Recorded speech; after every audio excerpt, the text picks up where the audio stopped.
with. And so that would be my concern with creating an economic development officer without consideration of support staff, travel budget to attend conventions and places where business opportunities lie, where they can promote Long Beach, and of course promotional material. So I think when we talk about revenue neutral, we have to consider all of those components. But conceptually, I'm on board with this, and I look forward to hearing from or getting the report back from the city manager on this matter. Thank you, Councilmember. Councilmember Lowenthal.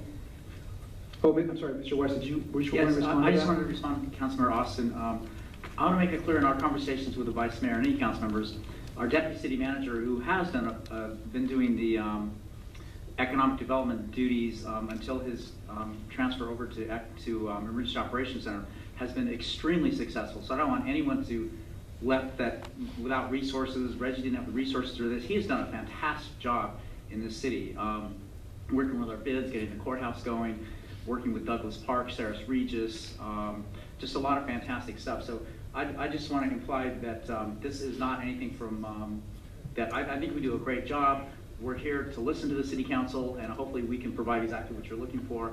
I'm not sure at the end of the day, though, without coming, I can't be revenue neutral if I'm going to be going to ICSC conferences and doing marketing material and all that kind of stuff. So those are things when I come back with the program, the council's going to look at that and see if we want to do value added things like that. But that's something that, you know, our Economic Development Bureau has never really had a budget for that stuff. It's always gone to the redevelopment agency or CDBG or workforce, those independent enterprise funds.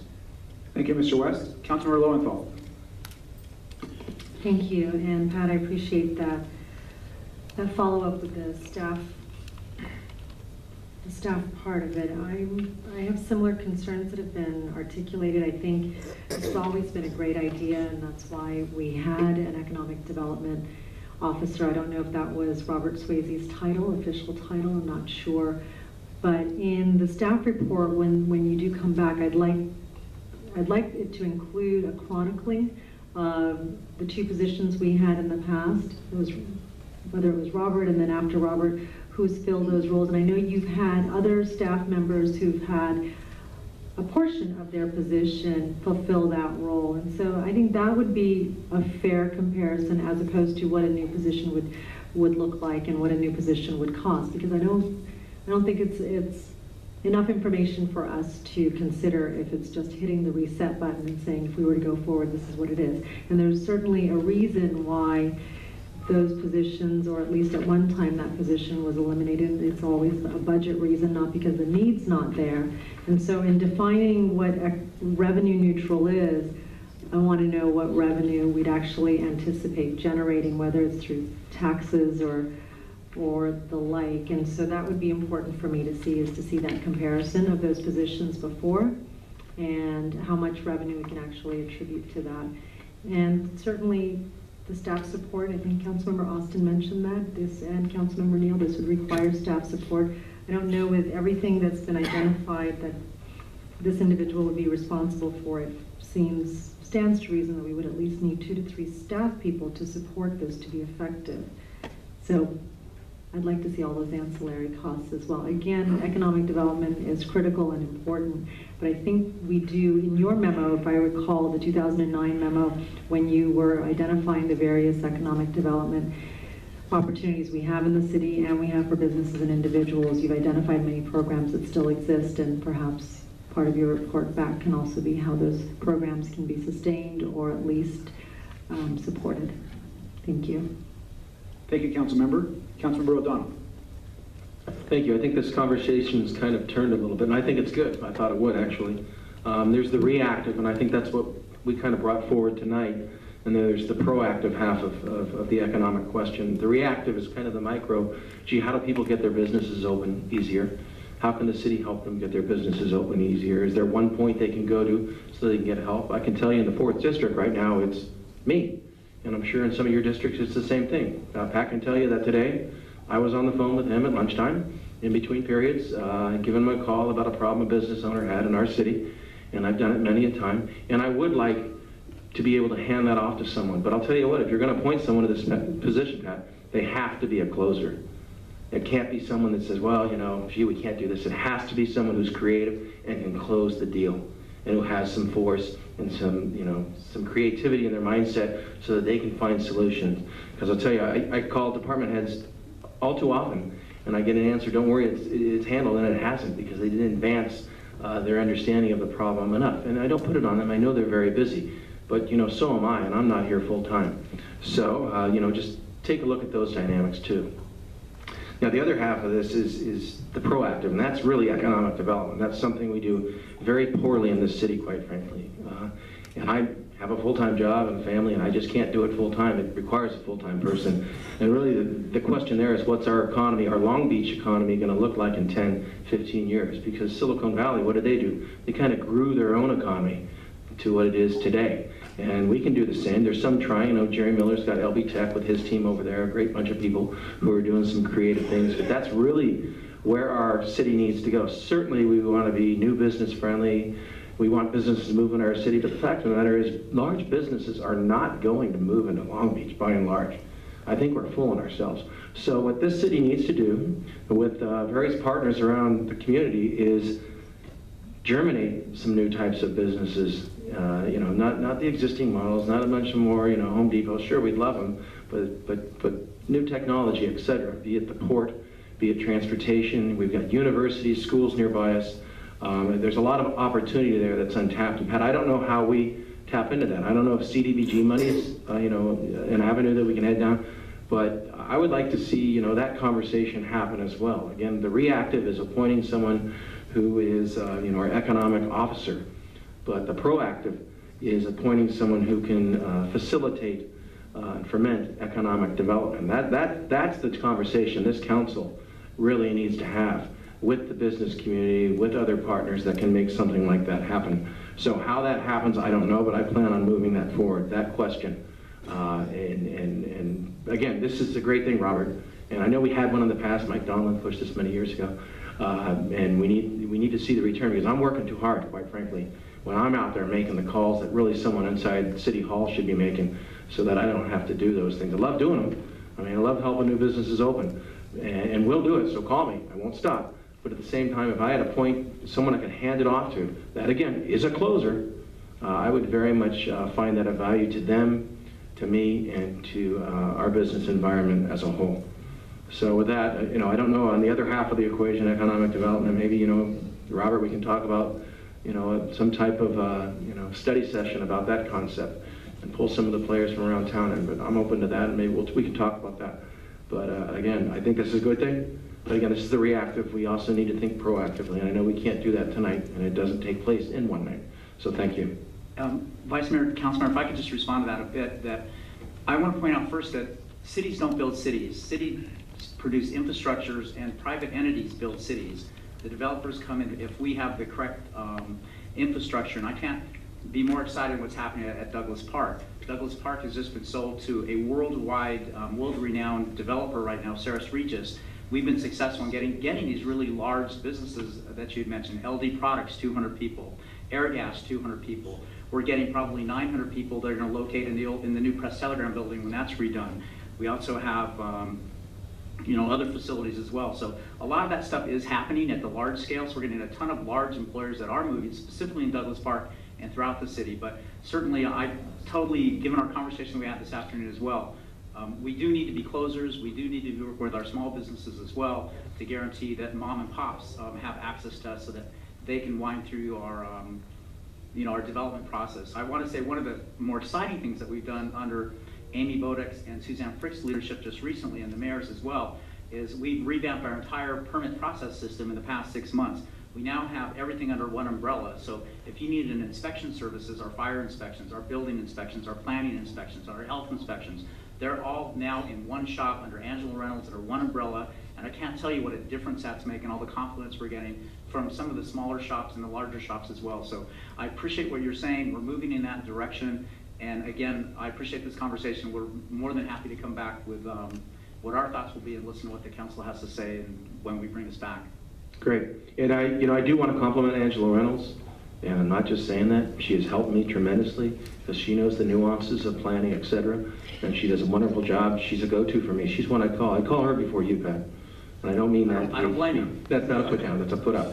But, And he thanks you. But honestly, she does a great job. So those kinds of things are happening, and I didn't mean to discount that large employers may be moving in to Boeing. I know we've got the design district off Anaheim or Redondo. That's kind of fermenting. But when where economic development, as opposed to an officer, comes in as, gee, we needed to make some zoning changes in there and things like that, and kind of think a little differently at the city level to make that happen, so those new creative businesses can move in there. That's the economic development end.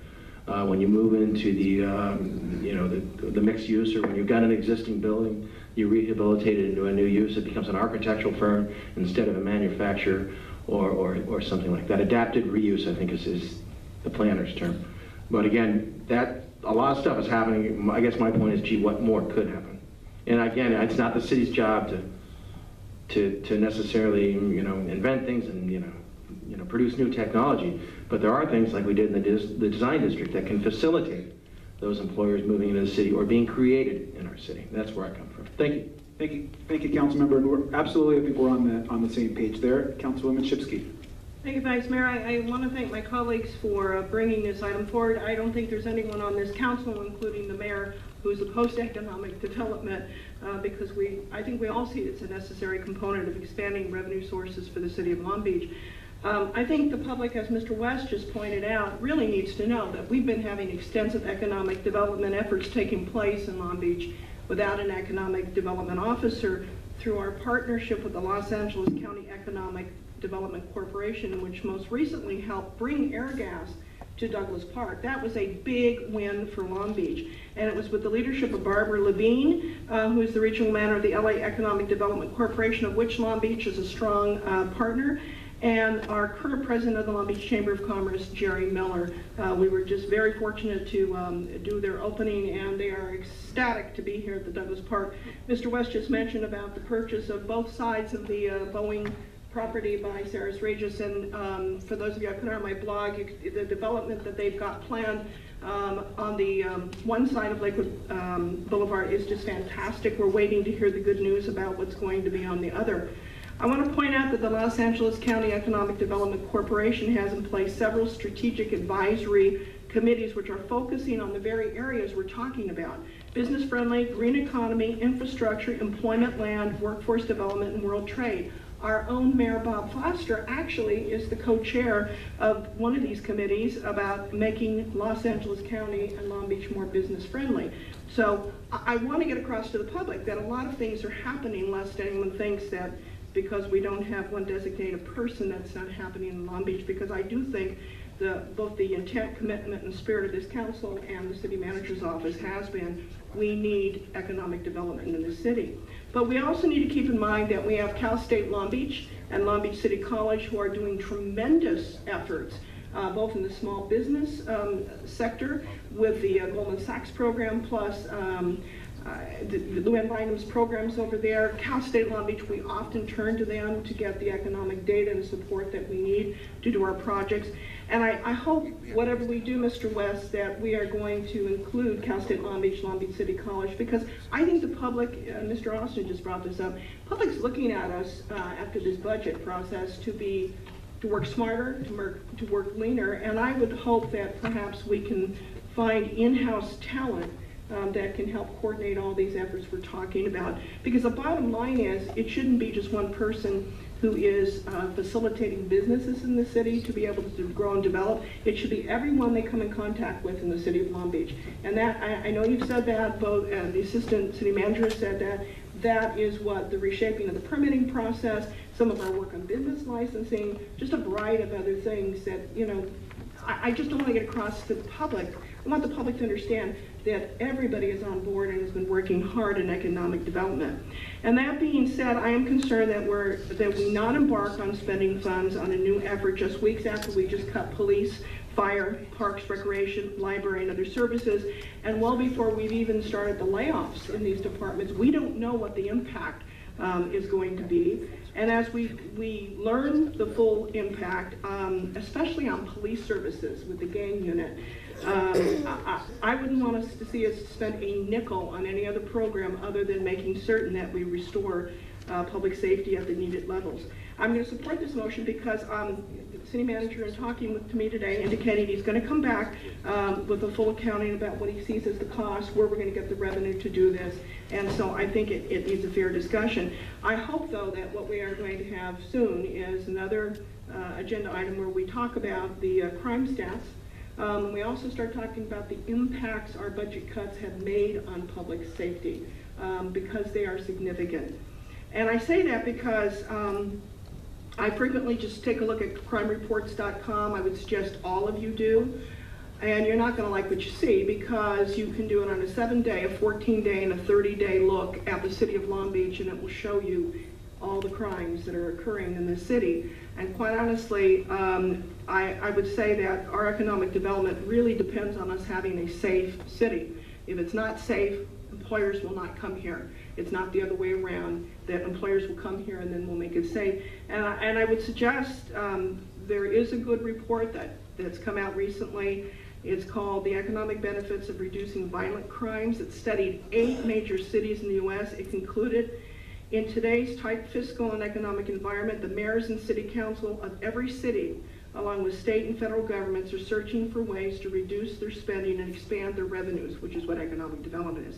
The common challenge is to achieve sustainable fiscal conditions without hobbling a government's ability to provide the vital goods and services that most Americans expect, all without burdening businesses and families with onerous new taxes. The analysis provides another way available to American municipalities to do this. And let me quote, secure budget savings, higher revenues, and personal income and wealth gains by reducing violent crimes. They have found a substantial link that for every percentage point you reduce in terms of violent crimes, you're increasing the housing value by which we derive property taxes. This report also points out that among several methods for reducing these crimes includes placing additional police patrols, which have been found to reduce the incidence of serious offenses in high crime hotspots.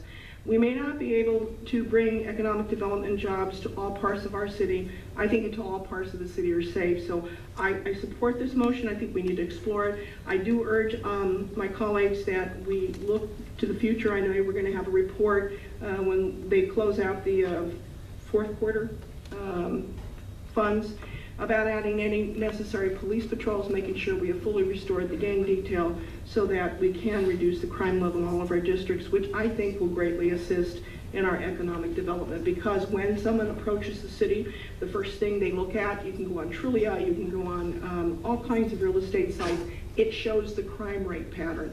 And for those of us who really want to attract people to live here and people to do business here, I think we've got to address that as well. So I thank you for your item.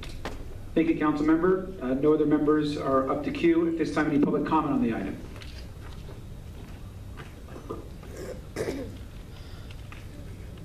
Mr. Goodhue? Yes, good evening. Larry Goodhue, Clerk, has addressed it. I think this is perhaps one of the best ideas the Council has come up with. I'd offer these comments. If you'll excuse the double negative, I don't think we cannot afford not to fund this.